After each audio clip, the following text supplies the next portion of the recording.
बिस्मिल्लाहिर्रहमानिर्रहीम। अस्सलाम वालेकुम। पाकिस्तान के गली कूचों में इस वक्त एक ही खबर ज़ेर गर्दिश है कि पाकिस्तान की फ़ौज का अगला चीफ़ कौन होगा।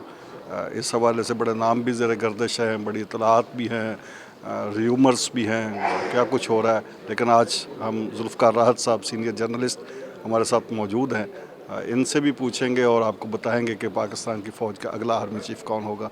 जी जुल्फ़िकार राहत साहब, ये बताइए कि ये आर्मी चीफ़ के मामले में सब कोई, अब तो हर कोई कह रहा है कि ये मेरिट पे आए, किसी को कोई एतराज़ नहीं है, सीनियरिटी पे आए।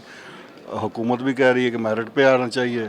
जो मुतालबा कर रहे थे कि इनको आर्मी चीफ़ लगाने का हक़ नहीं है, वो भी अब कह रहे हैं मेरिट पे लग जाए, कोई मसला नहीं। तो ये मेरिट पे लगेगा कौन? देखें, ये एक ऐसी सूरत हाल है कि हफ्ता 2 हफ्ते रह गए हैं और अब तक हर पाकिस्तानी ये पूछ रहा है और हर पाकिस्तानी शशो पंच में है और हर पाकिस्तानी ये एक दूसरे से सवाल करता हुआ नज़र आ रहा है कि कौन आर्मी चीफ हो सकता है। वैसे ये और हो क्या रहा है, ये समरी क्यों नहीं जा रही है? इसके पीछे कोई डील की कोशिश हो रही है, बैकडोर मुज़ाकरात पे, कि किसी नाम पे कोई बैकडोर पे इत्तेफाक हो जाए और फिर सामने लाया जाए नाम? मेरा ख्याल है वैसे आइन तो वज़ीर आज़म को ही ये इख्तियार देता है कि वो जिसको मर्जी बनाए आर्मी चीफ। देखें, ये बड़ी एक बदकिस्मती है, तलख सच है। आइन तो इख्तियार वज़ीर आज़म को देता है, लेकिन आप मुझे खुद बताएं, आप सीनियर जर्नलिस्ट हैं, कि क्या कभी वज़ीर आज़म पाकिस्तान ये कर सका है? हमेशा एक आम बात होती है कि जी अमेरिका से क्लियरेंस के बाद ही आर्मी चीफ लगाए जाते हैं। हो ये असल में रहा है कि कन्फ्यूजन इस वजह से है, हर शख्स परेशान इस वजह से है कि जो शख्स जा रहा होता है वो जाते हुए चीज़ों को वाइंड अप कर रहा होता है। मौजूदा जो आर्मी चीफ़ हैं उनकी अगर सूरत हाल को आप देखें तो उसमें ये चीज़ नज़र नहीं आ रही। अच्छा, फिर उनका ये जो आप क्या फरमा रहे हैं कि मैं चीफ ये साहब कह तो अलविदाई दौरे कर रहे हैं मैं मुख्तलिफ कोर्स?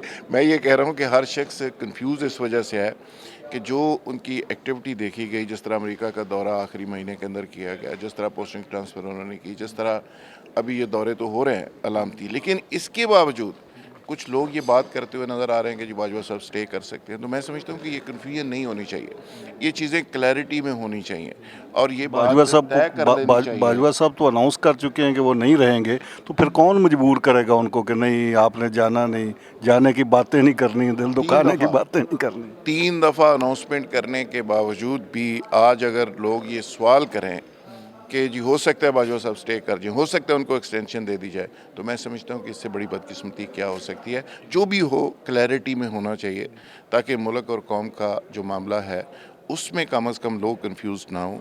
वैसे खान साहब ने भी वो अपने जज्बात में जो शिद्दत थी उसमें बड़ी कमी आ गई है उनके। अब तो वो कहते हैं जिसको मर्जी लगा दे, मेरा कोई फेवरेट नहीं आर्मी चीफ। पहले कहते थे कि ये तो हो ही नहीं सकता, ये तो इम्पोर्टेड गवर्नमेंट है, इसको तो लगाने का हक ही हासिल नहीं है। अब वो बड़े सॉफ्ट हो गए इस मामले में। मेरा ख्याल है कि गोली लगने के बाद कुछ सॉफ्टवेयर अपडेट हुआ है और अब वो कहते हैं कि जी मैं तो आर्मी चीफ के बारे में भी कोई बात नहीं करता, जो सीनियर मोस्ट है उनको लगा दिया जाए। तो ये बैकडोर डिप्लोमेसी हुई है, बहुत सारी मुलाकातें हुई हैं और बहुत सारी मुलाकातें ऐसी हैं जिसमें उनको कोई यकीन दिलाया गया है कि आपको इलेक्शन मिल जाएंगे और टाइम के ऊपर आर्मी चीफ का फैसला हो जाएगा और वो सीनियर मोस्ट वाला जो नैरेटिव था उनका उसको फॉलो किया जाएगा। ये 3-4 चीज़ों पे उनको कमिटमेंट दी गई है और अच्छा, आपको एक पता है कौन कमिटमेंट देता है। ये बैकडोर जब कमिटमेंट होती है या मुज़ाकरात होते हैं तो इमरान खान साहब का बड़ा इन पे था, एक तहफ़्फ़ुज़ात थे जनरल आसम पे, कि और मोस्ट सीनियर तो वही हैं। अब उन्हीं पे तहफ़्फ़ुज़ात दूर हुए हैं या क्या? कोई अंदर की खबर तो होती होगी आपके पास कुछ ना कुछ। देखें, अभी उनको जो इंश्योर किया गया है वो यही किया गया है, उनको कहा गया है कि जनाब की चॉइस होगी, ना नून लीग की चॉइस होगी, ना पीडीएम के किसी की चॉइस होगी। ऑन मेरिट जो सबसे सीनियरिटी में मैटर करते होंगे वो लगा दिए जाएंगे, जिस वजह से वो थोड़े से मुतमईन हो गए। दूसरा सबसे बड़ा उनका मामला है इलेक्शन का। इलेक्शन डेट के हवाले से उनको यकीनदानी दिलवाई गई है। यकीनदानी दिलवाई इसलिए गई है कि आपको ये जितना आप लॉन्ग मार्च कर रहे हैं इसमें फेस सेविंग आपको दे दी जाएगी और इलेक्शन अनाउंस कर दिया जाएगा। आपका नंबर 1 मुतालबा यही है कि इलेक्शन आपको दे दिया जाए। अभी हम सब जो तज्जिए कर रहे हैं कि आर्मी चीफ जो सीनियरिटी पे लगेगा, मेरिट पे लगेगा, एक दो नाम भी आ रहे हैं। तो ये भी हो सकता है कि जब कोई नाम आए तो सारे सबके लिए सरप्राइज़ हो। देखें, सरप्राइज़ हो भी सकता है क्योंकि पाकिस्तान की हिस्ट्री में ऐसा होता रहा है, लेकिन इस दफ़ा तो कुछ सरप्राइज़ ज़्यादा ही है।